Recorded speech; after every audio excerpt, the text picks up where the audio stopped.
Salut à tous, aujourd'hui nouvelle vidéo, on va inaugurer donc un nouveau type de vidéo avec cette vidéo. Je sais, ça fait beaucoup de fois le mot vidéo dans la même phrase, mais c'est pas grave. Donc, nouveau type de vidéo, il s'agit de vidéo de présentation. C'est un nouveau type de ce que je vais vous faire sur la chaîne. Je vais vous présenter du matériel informatique, donc tout ce qui touche au hardware. Donc c'est du matériel soit que j'achète moi, soit du matos que j'ai moi, soit du matériel, alors si les marques sont partantes pour envoyer du matériel, pourquoi pas, mais bon, pour l'instant je vais faire avec ce que j'ai en stock, on va dire. Donc aujourd'hui, pour inaugurer ce nouveau type de vidéo, un kit de water cooling tout en un, le Corsair H75. Alors, Corsair H75, c'est tout simplement le H75, le petit frère du H105, donc de Corsair évidemment. H105, en fait, alors la différence qu'il y a entre ces deux kits, c'est qu'il y en a un qui fait 120 mm, c'est le cas du H75, le H105 lui fait 240 mm, c'est juste le radiateur qui fait 2 fois plus grand. Donc je vais vous parler un peu donc, de ce kit. Alors, kit tout en un, donc parfait pour remplacer un ventirad, suffisamment compact et tout le bazar. Pour ce qui est, donc je vais faire un peu le tour des caractéristiques avant d'entamer la suite de la vidéo. Les caractéristiques, on est sur un radiateur, pour commencer par le radiateur, de seulement 27 mm d'épaisseur, ce qui est extrêmement fin pour les kits de water cooling en 120 mm. Donc 27 mm d'épaisseur par 152 de hauteur par 120 de largeur. Les ventilateurs, eux, ce sont des 120 mm évidemment, qui font 25 mm d'épaisseur et qui ont une vitesse de rotation maximale de 2000 rotations par minute pour un flux d'air de 54 CFM et un niveau sonore de 31,4 décibels. Pour la pompe, alors la pompe, on a très peu d'informations dessus. Ce que je peux vous dire, c'est qu'elle est alimentée par un connecteur 3 pins en 12 volts, qu'elle est plutôt extrêmement silencieuse. D'ailleurs, elle est très convaincante comme pompe. Je sais pas ce qu'a fait Corsair, mais c'est vraiment une très bonne pompe. C'est la même donc que sur le kit de water cooling H105. Donc j'ai pas plus d'informations sur la pompe. C'est juste, par contre, je peux vous dire que c'est une très bonne pompe. N'hésitez pas à acheter ce genre de kit. Ensuite, donc on va continuer un peu tout de suite par le déballage. Donc, la boîte s'ouvre par le dessus. Alors, avant d'entamer vraiment le déballage, je vais vous parler un peu du kit parce qu'en fait, je l'ai déjà utilisé, je l'ai déjà installé, simplement pour mieux vous en parler, parce qu'on ne peut pas vraiment parler d'un produit avant de l'avoir testé. Donc, je l'ai déjà testé, il a déjà servi, il a déjà fonctionné, il fait très bien son boulot, ça c'est pas un problème. Mais du coup, je l'ai remballé après pour pouvoir vous faire une vidéo de déballage. Et donc il y aura éventuellement quelques changements par rapport au fait si vous l'achetez vous. Par exemple ici il n'a plus de pâte thermique parce que je l'ai enlevé en le démontant. Alors que si vous en achetez un, vous aurez de la pâte thermique évidemment mis sur le waterblock. Il y aura plein de petites différences, par exemple j'ai enlevé les sachets plastiques qui gênaient et tout le bazar. Donc voilà, je tiens à le dire, ce sera peut-être le cas dans d'autres vidéos également. Ils sont déjà déballés, je les ai déjà utilisés, c'est pour ça notamment que ce sera pas exactement la même chose chez vous. Donc pour commencer le déballage, on ouvre la boîte, on trouve sur le dessus un kit de garantie, un guide de garantie, pardon, habituel.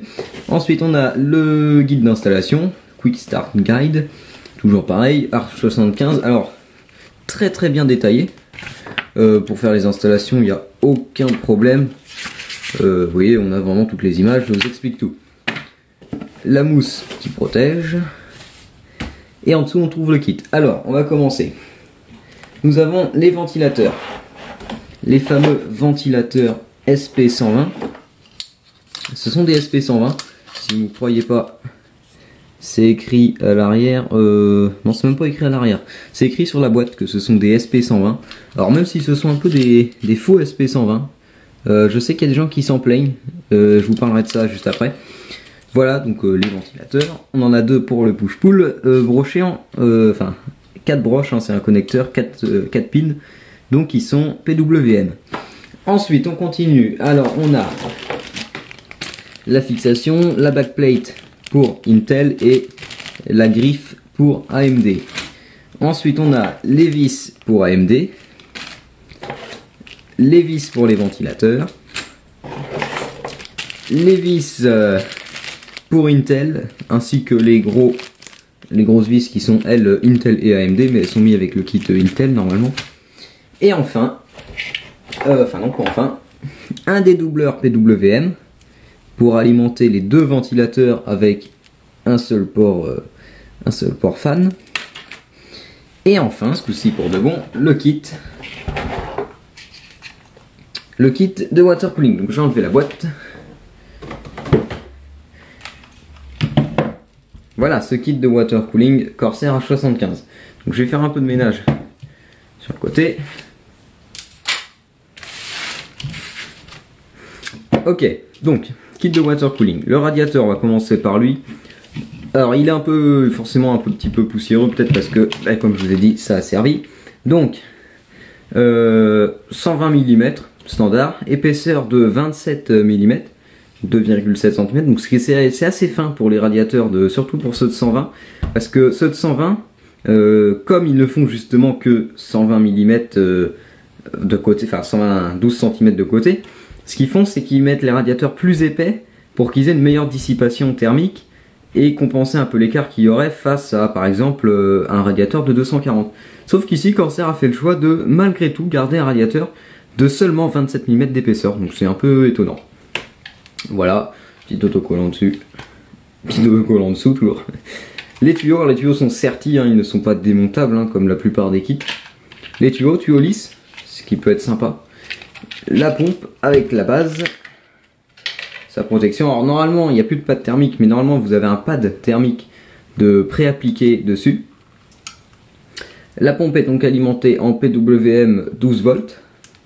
En PWM, qu'est-ce que je raconte ? En 3 pins 12 volts, donc elle n'est pas justement PWM, mais de toute façon maintenant vous pourrez quand même la réguler grâce aux cartes mères, hein, qui font toute la régulation. Le top de la pompe en plastique dur. La petite décoration, on va dire, je suis plus dans le champ, la petite décoration grise, la griffe métallique pour Intel et la base entièrement en cuivre. Pour ce qui est de la griffe, elle est très facile à changer, en fait c'est tout simple, c'est juste le tour en plastique qui vient se déclipser comme ceci, voilà. Et vous permet ensuite de sortir la griffe, donc pour mettre celle AMD ou celle Intel, donc c'est très simple. Voilà. Donc, pour vous parler, je sais pas si j'ai encore grand chose à vous dire, donc c'est un kit qui est très efficace puisque je l'ai testé sur un AMD FX 6300 overclocké à 5 GHz, donc il tape vraiment bien. Et ça fait des températures, on est en charge à fond, dans les 70 degrés, on ne monte pas au-dessus quasiment des 75 degrés. Au repos, en IDLE, on est aux alentours des 30 degrés. Dans les 30 degrés, entre 30 et 35 degrés au repos. Donc il fait bien son boulot. Voilà, donc pour dire un peu les points, on va faire un peu le tour. Donc des points positifs, on va commencer par ce qui est positif. On a un radiateur assez fin, ce qui permettra donc de l'adapter dans des boîtiers éventuellement assez restreints en taille, ou des emplacements assez peu épais. On a également, en point positif, une pompe extrêmement silencieuse. Franchement, pourtant on dit beaucoup que ce genre de kit ont tendance à faire du bruit, à créer des vibrations. Ici on est vraiment sur un kit très silencieux. Franchement elle est inaudible, à moins de coller l'oreille dessus, mais elle est inaudible, pas de vibration. Donc c'est vraiment un très bon point positif cette pompe. Le radiateur fait bien son boulot, malgré ses seulement 27 mm d'épaisseur, il refroidit correctement et il dégage très bien la chaleur. Le système en plastique comme ça pour enlever les griffes, c'est vraiment un point positif. Parce que des fois ça peut être un peu galère de changer la griffe, notamment si vous voulez passer, alors souvent ils sont fournis en Intel, si vous voulez passer en AMD, il faut toujours le démonter, ça peut être un peu galère. Ici c'est très facile. Qu'est-ce qu'on a? Bon, dans les équipements, évidemment, ce qui est positif, c'est de nous avoir fourni un dédoubleur PWM. Ça peut toujours servir. On a autrement, on a beaucoup de points positifs, j'ai envie de dire. Bon, on va faire les points négatifs. Points négatifs, les ventilateurs. Je dois le dire, ils sont quand même assez bruyants. Ils font le boulot, ça c'est pas le problème, ils refroidissent. Mais dès que la température commence à monter un peu, que les ventilos accélèrent, ils montent et c'est vraiment pas terrible du tout. Donc je conseillerais de les changer si vous aimez pas avoir trop de bruit chez vous. Si vous êtes plutôt quelqu'un qui aime le silence, faudra changer les ventilateurs. Qu'est-ce qu'on a en point négatif également? En point négatif, on peut éventuellement donner le fait que nous avons qu'une backplate Intel et que pour AMD nous n'avons pas de backplate, il faut utiliser la backplate d'origine fournie avec le ventirad. Problème, c'est que si vous avez par exemple utilisé un ventirad entre deux, c'est-à-dire entre le ventilateur d'origine et le kit de water cooling, si vous avez utilisé par exemple un autre ventirad entre deux et que vous avez balancé le vieux ventirad avec la backplate, bah vous serez un peu embêté sûrement. Point un peu négatif également, la pâte thermique. En fait c'est un pad thermique qui est pré-appliqué et c'est pas terrible, hein. Bon ça fait son boulot, hein, ça fait très bien son boulot, mais si vous voulez des performances optimales, je vous conseille de changer le pad thermique qui est pré-appliqué d'origine. Et puis bon bah voilà, parce qu'autrement j'ai pas grand chose à rajouter d'autre, donc très bon kit, je vous le recommande, à condition, si vous le voulez bien, de changer les ventilateurs qui sont pas au top. Autrement, pour ce qui est des températures, donc comme je disais, il fait son boulot. Pour le bruit, à part les ventilos, autrement il n'y a aucun problème, vous les changez, il est parfaitement, totalement silencieux. Bon bah voilà, hein, pour les températures, donc comme je vous disais, on a des températures vraiment très contenues. Alors pour ce qui est de Intel, on a un petit exemple. Alors je sais pas si c'est vraiment vrai, il faudra voir si quelqu'un a déjà testé. C'est que Intel, enfin Corsair nous dit que pour un Core i7 4770K, le H75 monte à 81,2 degrés maximum en charge, alors que le système de refroidissement d'origine carrément est mort quoi avant.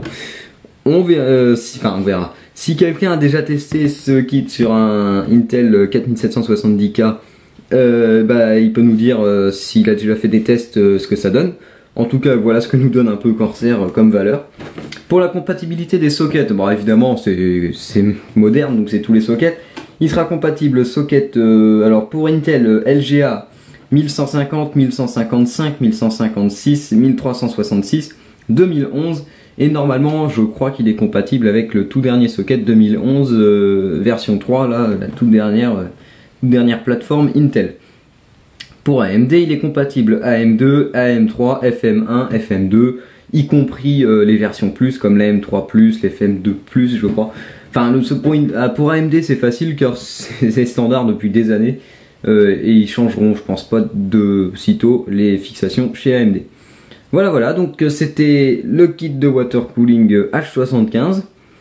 Donc très bon kit. Je vous mettrai dans la description un lien vers le site Cocottland qui a fait un test encore plus complet que moi pour ce kit et qui le recommande et qui trouve excellent. Je crois même qu'ils leur ont mis une médaille. Donc voilà, je vous mets le lien dans la description. Autrement, j'ai rien d'autre à vous dire sur ma chaîne. Bah, vous aurez sans doute des vidéos comme ça, pas très régulièrement, vous en aurez un petit peu quand même.